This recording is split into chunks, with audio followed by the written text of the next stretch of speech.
Hello, hello. Happy Thursday, everyone. Chef Will Wagner, and I am here today to talk about some health and wellness and some other good things. And I have a gentleman with me. His name is Carlos, and you're in for a real great conversation. Carlos is a walking wealth of knowledge. So join us, welcome. And if your first time with us, glad you're here. But welcome to the stage, Carlos. How are you, Carlos? I'm very well. Well, thank you for inviting me. Looking forward to our conversation. Yes. So tell everybody what started your journey on health and wellness. Well, a long story, I'll try to make it brief. I've been a physical person since I can remember. As a kid, I did sports, martial arts, track team, swim team. I got my first weight set when I was 12 years old. So I've always been sort of a physical kind of person. I often communicate with my body, use my hands a lot. So I express myself in a physical way. So it was just a natural evolution that I would end up here as a health coach, a trainer, 35 years later. And basically that's how, that was the seed that was planted when I was a young person. That led me to want to help others do the same. Got it. So tell me, what do you work with your clients? What kinds of things do you help them with? Well, I currently work with the over 50 population, and most of my clients who come to me are looking for improvements in quality of life. So, for instance, I have a client who I've been working with now for 8 years. He's just turned 78, and when he came to me, he had just celebrated his 70th birthday, and he couldn't tie his own shoes. He was so tight and immobile. His wife literally got down on her knees and said, "I'm tired of getting down on my knees tying your shoes. You have to do something about this." And today he can tie his shoes. They just went on a 3-week vacation to Scotland where they hiked the Highlands both together, and he's doing extremely well. So basic quality of life things like getting out of bed in the morning without back pain, being able to tie your own shoes, being able to walk long distances without taking a rest. Those are the things that I help my clients with. So is there a difference between a client that's in his 50s or a client that's in his 70s in the way they do things?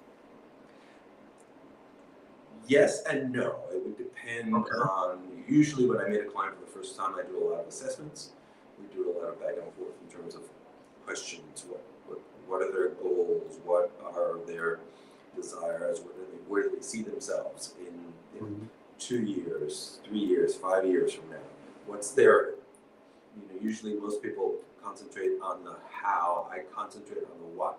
What is it specifically that you're trying to accomplish? And oftentimes it can be something as simple as I want to be able to get down on the floor so I can play with my grandkids. Now, usually 50-year-olds don't have grandkids, 70-year-olds do. So that would be a difference. So you take the individual and you assess and you analyze and then you come up with a plan. So what's a plan look like? What's a plan working on the gym with an elderly person? Well, most of my clients don't work out in the gym. They work out at home. They work out at home. And so the 3 things that I'm looking for are what's practical, meaning what's your schedule look like? The people that I work with are business owners, they're self-employed, they have full-time jobs, and so they're very busy individuals. And so we have to look at the practical. So when somebody comes to me, I want to get stronger, I want to become more flexible, I want to increase my cardiovascular endurance, I look at the practical. Well, how many times a week can you actually do that? Let's be realistic about it. And then we look at the problem based on their schedules, their work environment, their home environment. What is actually probable? Meaning, when we put together a plan, what are you going to be able to do and stick to, right? And Right. then we work on the most effective and efficient way to be able to accomplish that. So we do lots of compound exercises, whose compound exercises will give you more bang for your buck, meaning you'll be expending more calories, you'll be working more muscle groups instead of isolation exercises. So you get more out of your effort. And then we look at the amount of time. If you have 3 hours a week, then we'll do 3-hour workouts. If you only have a half hour 4 times a week, then you do a half-hour workout. If you only have 15 minutes, but you have 15 minutes every single day, we'll break it up that way. And is their goals is just stay mobile, or is it like, for me, I'm 51 and my goals are to keep losing body weight in the way of fat, but also build muscle at the same time. And that's where I struggle because I'm in the gym 3, 4, 5 days a week, sometimes 7 days a week. And it just doesn't seem to be melting off as I think it should be. So, you know, how is that to work with somebody that's a little older than myself? And I know as we get older, we lose our metabolism slows down. We stop processing as much brown fat as we do white fat sometimes. So I know all of that stuff does slow down. But what is some of their weight loss goals, or if they have weight loss goals? Well, one of the things that I advocate for all of my clients, especially post 50, is that you do something every day, right? So instead of breaking it down, let's say 3 times a week, which is the basic recommendation, you should do weight training 3 times a week. I suggest that you do something every single day. And that's for a number of reasons. One, because you have to counteract all of the other things that are detrimental to your health and well-being. What I mean by that is stress. Some of my clients have trouble sleeping. Some of my clients have trouble with food choices, right? And so if all of those things, if you're confronted with all of those things every single day, then you want to be able to have a counter to that every single day. And then we break it up again, depending on how much time they have, their schedules, and the other things that are going on in their lives. But they're basic things that you can do. Oftentimes, there are these little tweaks that I've learned over the years that you can recommend to people that they've never thought about. So, for instance, eating a high-protein meal right after your workout so you can replenish the amino acids that your muscles are going to need, right, to build up. Oftentimes, people aren't hungry after their workouts, but I would suggest that within an hour to 2 hours of your workout, you have something to eat. Now, there are two sides of the aisle, always two sides of the argument. That has always worked for me. Mm-hmm. And so, I'm proof positive that it does work. And so I suggest that to my clients. The other thing is spreading out your meals over regular intervals. So you're not going for long periods of time without replenishing the energy sources that you're using throughout the day. Oftentimes, again, many of my clients are very, very busy, so they'll either skip breakfast or they have a light breakfast and they'll work through lunch, and then by the time dinner comes around, they're famished, right? And they'll eat everything in sight because they're so hungry. What they don't realize is it takes about 20 minutes for the enzymes in your stomach to communicate with your brain to let you know that you're full. And so if you're eating quickly because you're so hungry and you're eating an abundant amount of food, oftentimes you'll short circuit that signal where your stomach is telling your brain you've had enough to eat, and you tend to overeat. And so what you want to try to do is you're always feeding your metabolism So your body is feeding off of the nutrients that you give it, and then when it needs extra, it feeds off the stored body fat, which is something that you're trying to get rid of. Instead of not eating for long periods of time, which will decrease your metabolism, right? It's that fight response where it's embedded in our DNA when we were hunter-gatherers and we were looking for food and we went for long periods of time without food. Our metabolisms would slow down to preserve our calories. So what you want to do is you want to make sure that that doesn't happen. Yeah. Do you look at their diets? Mm-hmm. What kinds of things? What kinds of things are you seeing? So I'm not a certified nutritionist. I'm not a dietitian or a doctor. So I keep my recommendations basic. Right? So we don't dive into. I don't give my clients diets, but I do analyze what they're eating. And one of the simplest things that I've found most effective is I get them to write down everything that they eat and they drink that has calories.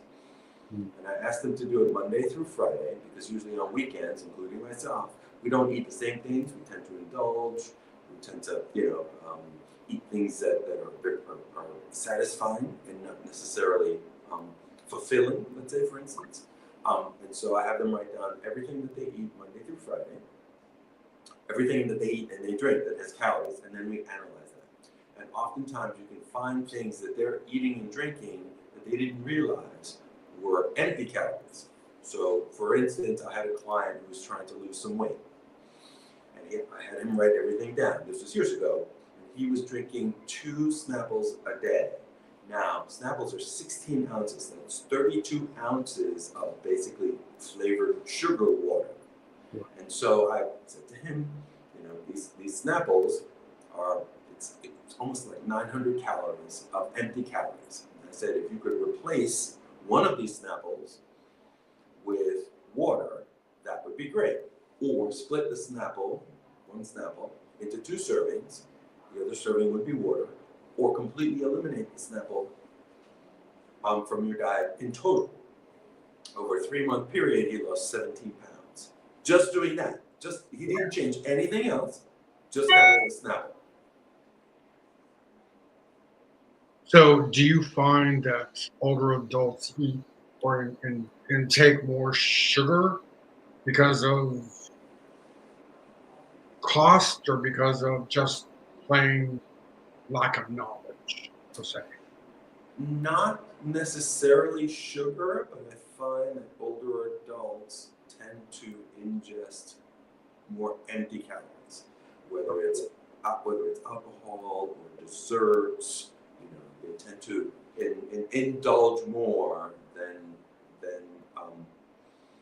at least in my experience, than the younger clients that I have worked with. So, what do you recommend for those that are trying to gain weight, that are looking to gain some body fat and not necessarily lose it, but gain some healthy fats in order to stay in better health? Well, usually with people like that, I recommend that they do a majority of their workouts should be weight training. You want to build up as much muscle as possible, because that's your muscle is metabolically active, right? And so the more muscle that you have, the higher your metabolism. And then basically the same recommendation that I would give anybody is you eat meals at regular intervals. So you keep your metabolic rate within a certain range. So it doesn't drop too low and it's not too high. And you concentrate on quality ingredients.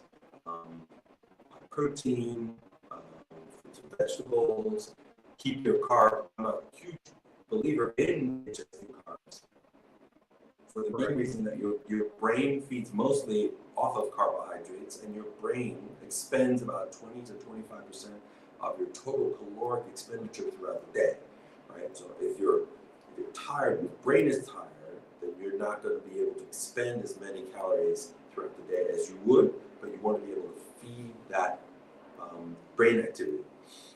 And so we know that there are good carbs and there are bad carbs. And the worst carbs for you are processed carbohydrates.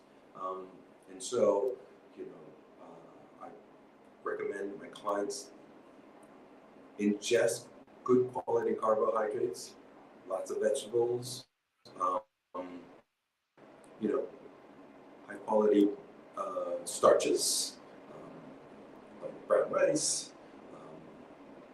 things like that.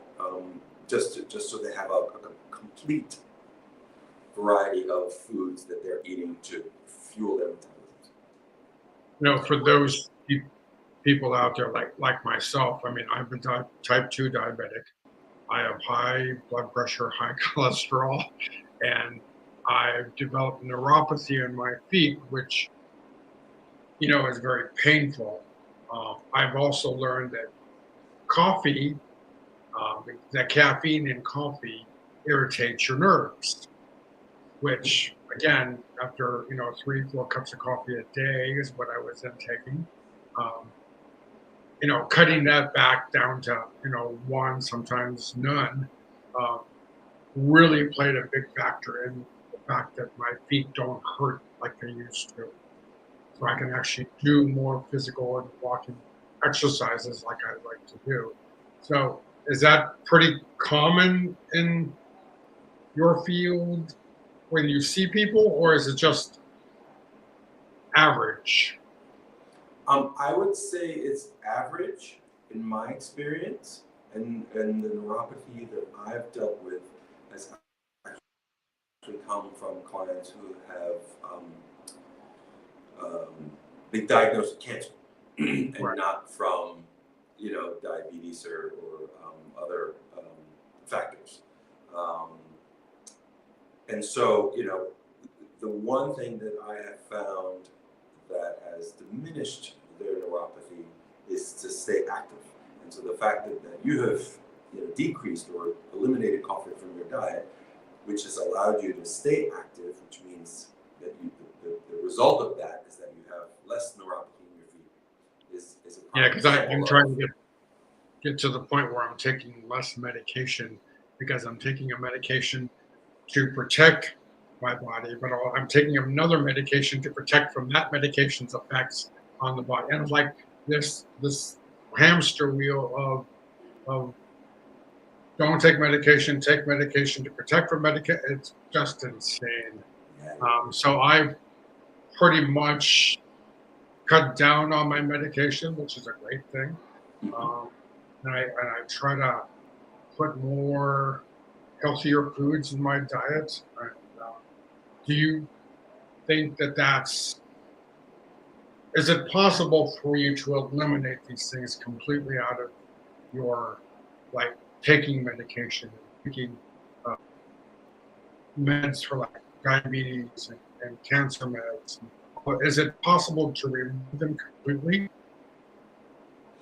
Um, I believe it's possible, Okay. but it takes a concerted effort. Let's put it that way, right? I mean, you have made the choice that you're going to give up coffee because you want to decrease the amount of medication that you're taking to decrease the neuropathy in your feet. That can often be difficult decisions for people, right? Oftentimes you find fitness professionals that use the word sacrifice. I don't like to use the word sacrifice. I like Right. to use the word choices, right? Got it. You choose to do this, you choose to do that, the result will be this. And so I believe that it's possible. Is it um, likely for the general population?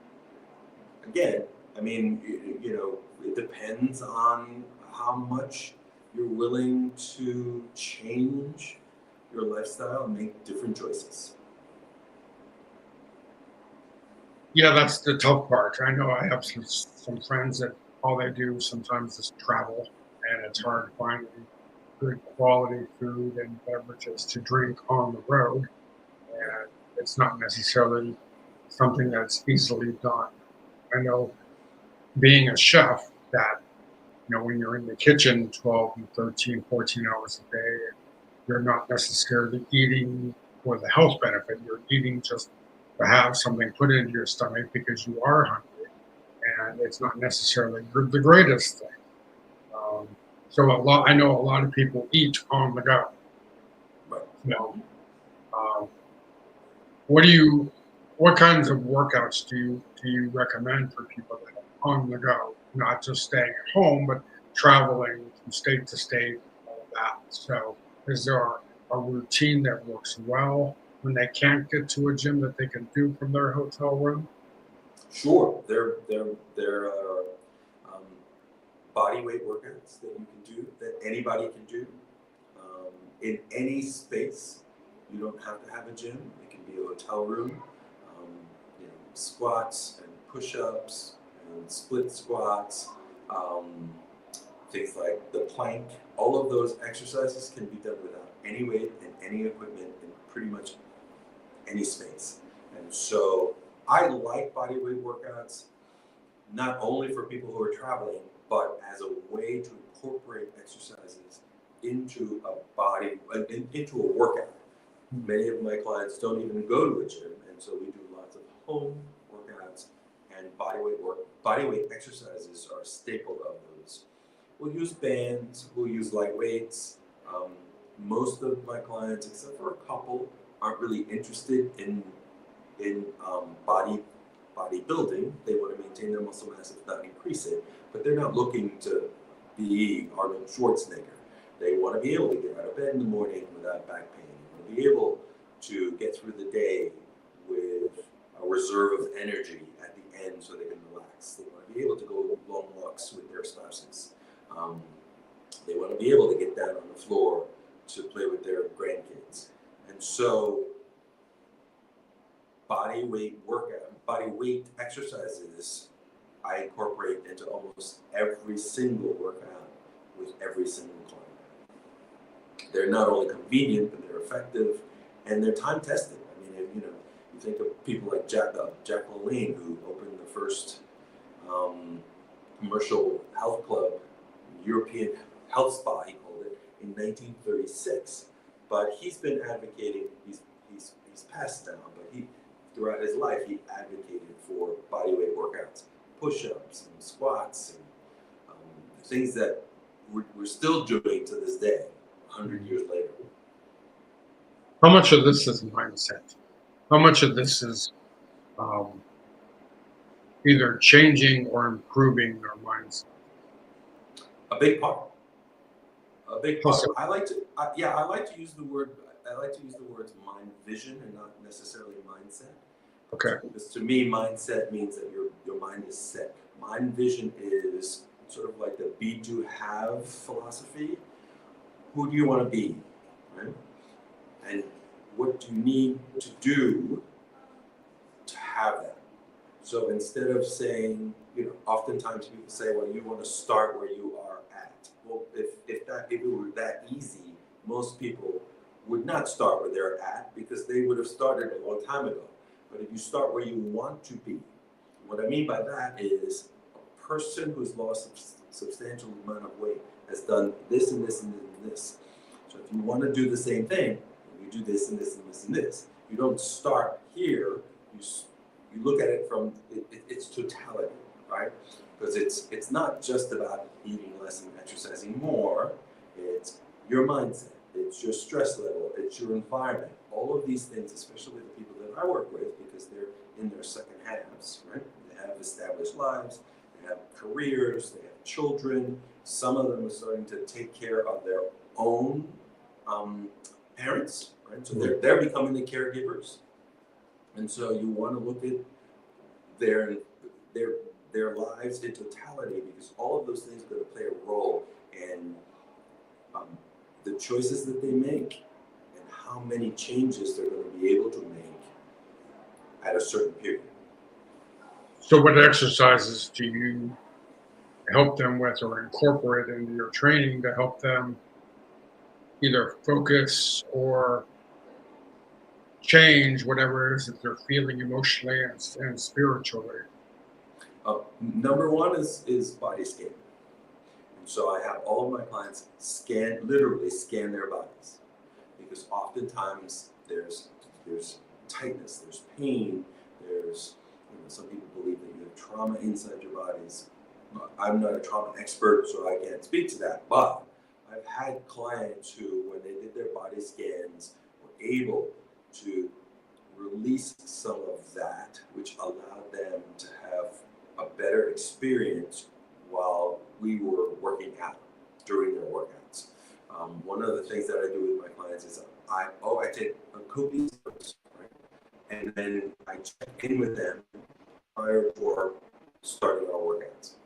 How are you feeling? I remember what happened the last time we met. They had pain, that something was going on in their lives, they were stressed out about something at work. So what I try to do is make sure that we address those things to get them sort of out of the way, right?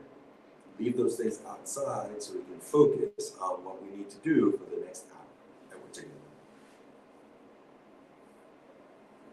And I take it works on everybody, or does it have to be does it matter your age? No, it does not. The basic idea is to be in the moment, right? Yeah. If you're going to devote, I mean, this is an investment. It takes time, it takes effort, and if you're working with a coach, you're working with a trainer, it takes money, right? And so, if you're going to make that investment, put in that energy, make that choice, then you want to make it as effective and efficient as possible. And so, if you're in the moment, right, and you leave all of that stuff that you walked into the gym with, let's say, for instance, is still going to be there after the hour. But if you can focus on that hour that we're together, you can focus on your workout, you can focus on your self-care, you can focus on expending some negative energy, you can focus on working up a nice sweat, right? You're in 99.9% of the cases are going to be in a better place to handle all of that other stuff that was there when you walked into the gym. Are there problems different than they are in your 30s and 40s, or are they just multiplied to be bigger? I would say both. Okay. Most people in their 30s and 40s don't have to deal with aging parents, don't have to deal with kids in college and the expense of that, for instance. Don't have to deal with ageism, which many people in their 50s, 60s are dealing with today. Right? We can live if we take care of ourselves for another 20 years post-retirement. What do you do during those years? When you still have a lot to give and contribute to the world, your family, and your career, a 30-year-old doesn't have to worry about that. Right. And so it's a combination of both. But yeah, I would say that it's multiplied the older we get, because we have to deal with many more. We're being pulled in multiple directions. Is that by choice? Well, some of it's by choice, and some of it isn't, right? I mean, some of it, you get to retirement age, and whether you want to retire or not, you may be phased out. You may be fired, right? That's not your choice. I mean, I know a couple of people who are dealing with that currently. They're in their 60s. They're being they're experiencing ageism because they're feeling that new young people are coming into their work environment and are being paid attention to more, and yet they have 30 years of experience in the field, and they still have a lot to contribute. So that could be very, very stressful. I find it, the more experience that I have, at least in the hospitality industry, the less it's worth. And, not many people are interested in your 30 or 40 years of experience, because, now is an age of AI, and everything is social media wise. It's all just, it's coming by robots and things like that. So, that 30 to 40-year experienced person may not feel that, have anything to offer in today's society because it may not be viewed the same. I remember, even 20 years ago, if somebody came into an establishment, if I found somebody with, 5, 10, 15 years experience, I was scooping them up. Right. Now it's a matter of, who can I get for not as much money as I can on a 40-year-old or a 50-year-old. Is, can I get that 30-year-old, which leads back to your ages, your age thing. Um, I, yeah, I can see that. That plays a big part of, as we get older, we get more conscious of those things because the knowledge that we have may not be wanted by anybody. Well, in my, you mentioned your industry. My industry is very youth focused, right? I mean, when you look at many of these magazines, it's 20-year-olds with six-pack abs and very tight bodies. And so for me, social media has become sort of how do I compete with that, right? I'm in really good shape for a person my age, but the one thing that I have been focusing on is not the fact that I'm in good shape, but that can relate to somebody who's in their second half. Right? This is how I've been able to keep myself in shape. Not that I'm in great shape, but this is how I've been able to keep myself in great shape, and this is how I can help you do the same. Right. And so, it's about finding, I guess, your message and being able to communicate that to your audience. One thing that I'm very proud of is I've been able to establish long-term relationships with many of my clients. Some of my clients I've been training for decades, multiple decades. One of my oldest clients, I've been working with her for 28 years. Wow. And so as my business has transitioned, I wasn't always working with the 50 and above population. It sort of transitioned into that. She's gotten older and I've gotten older, and we've been able to maintain that connection.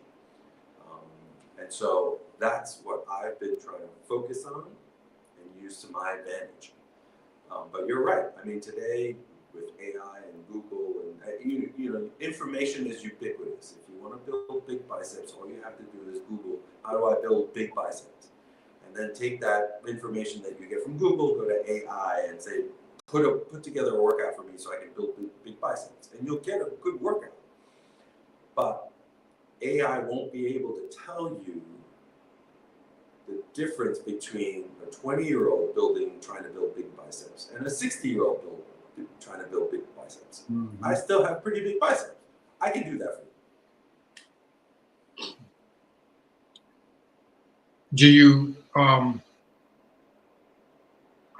at least from my own experience, as I get older, I noted that, my body reacts to different things differently than it used to. I'm to the point in my life where I don't give a crap about certain things like I used to.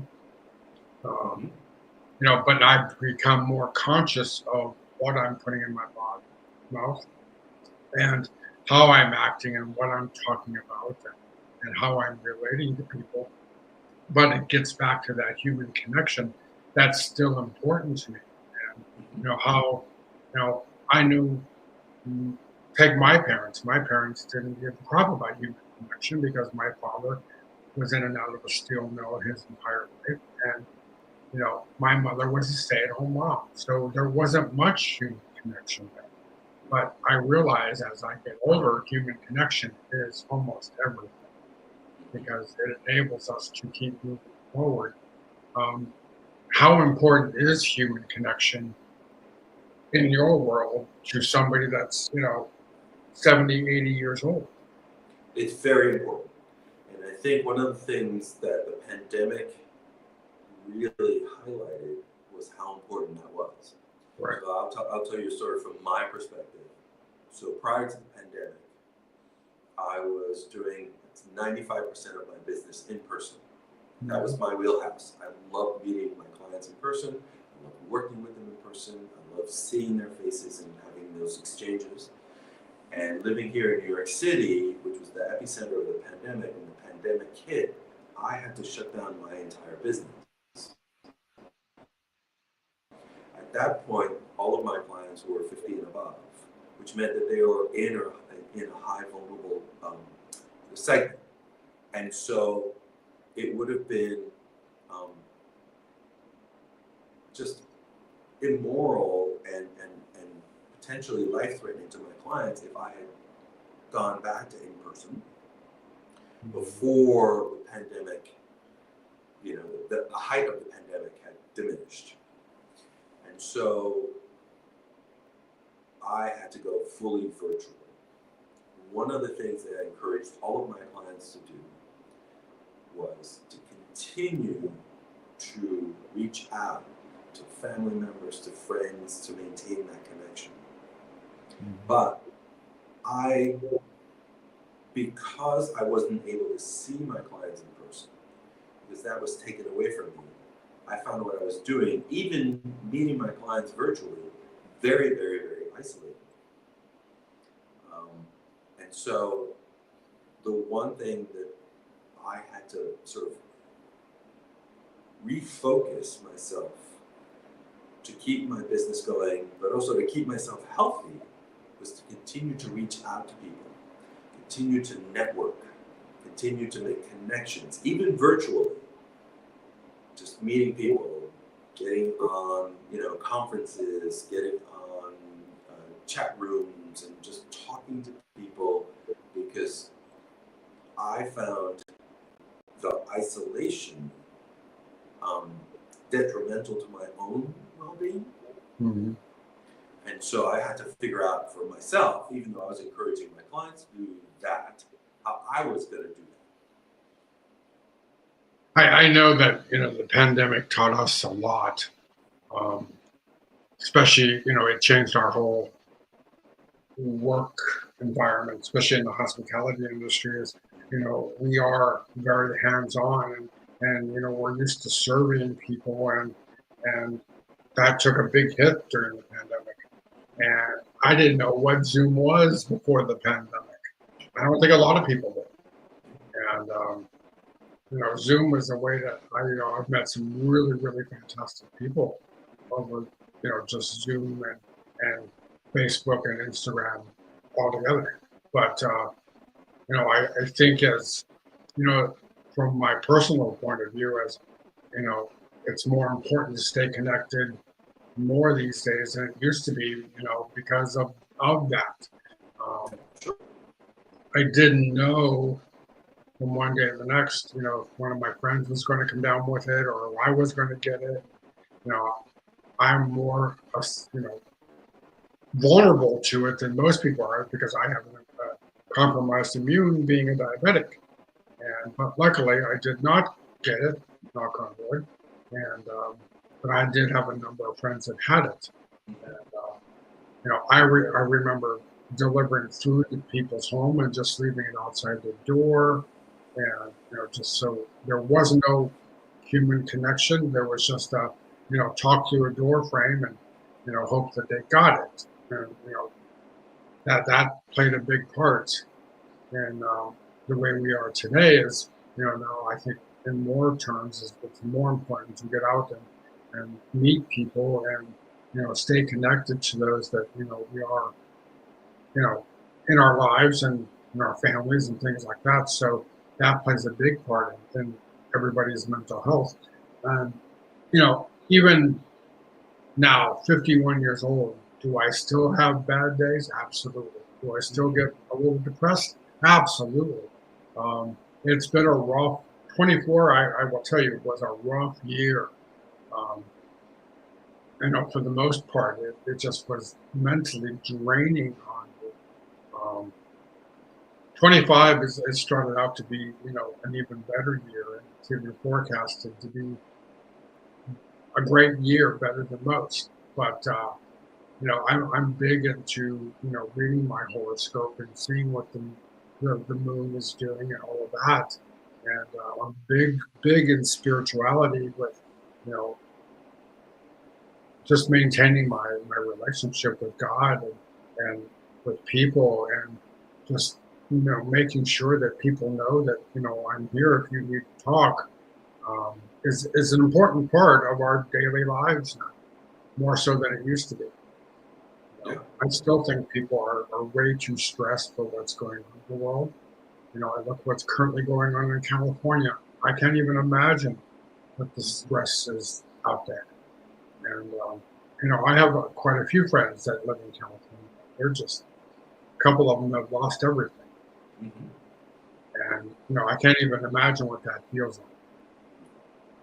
Yeah, and that again, that highlights the sense of community, right? Because even if you're experiencing a traumatic event, if you have a support system, people you can reach out to and talk to about what's going on for you, it just makes it easier is the wrong word, but it allows you to continue, right? Right. And that's one thing that you read any longevity study, any article on longevity, they all say the same thing. People who live in blue zones, whether you believe in blue zones or not, whether you believe genetics plays an overactive role in how long you'll live, the one thing that everybody says, no matter what article you read, what study you read, they all say that they have a community. They're part of a community. They're not alone. Um, and we know that people who live for long times, that's one of the things, right? I can't remember the doctor's name, but she did the most comprehensive study of people who live to be 100, and that's the one thing. They all have a community. They either live in a community or they have a community of like-minded people. They can socialize with. Right. Do you see mental health in our elders being a problem? Oh, sure. Oh, yeah. In what way? Well, I mean, going back to the community, isolation can play a big role in our mental health. And you don't even have to be older. Just that's the way, at least from my experience, that's the way humans um, react to isolation. Is that they start to, because they're not being stimulated in as many ways, right? I mean, we know physical activity stimulates the brain. We know that the brain controls the body, and so there's this, cross communication, cross relationship. And if you're at home, let's say for instance, and you're not moving, you're sitting in your armchair watching TV all day, there isn't that communication. There isn't that flow of energy. And so, yeah, people who are isolated at home, not moving,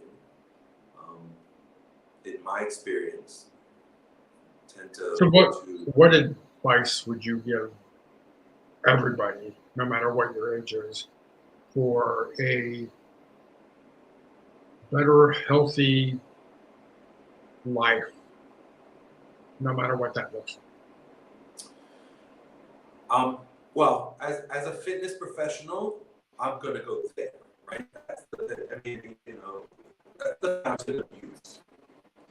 There- the evidence is overwhelming. The better we take care of ourselves, right? The better we perform in our daily lives. The better we perform in our relationships with other people. The better we perform in an intimate way. The better relationships we have with others, our children, our spouses, our partners, our significant others, right?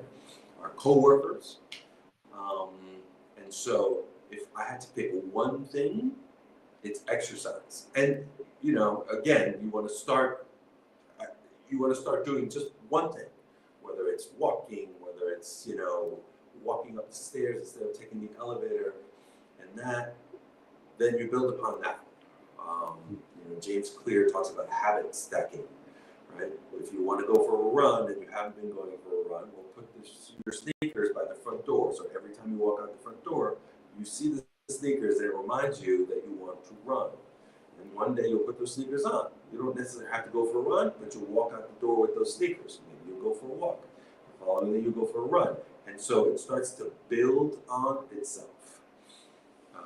And so, yeah, again, I mean, the evidence is crystal clear and irrefutable that exercise is the fountain of youth. It's the one thing that everybody can do, no matter your economic status, no matter your age, no matter your sex, no matter your environment.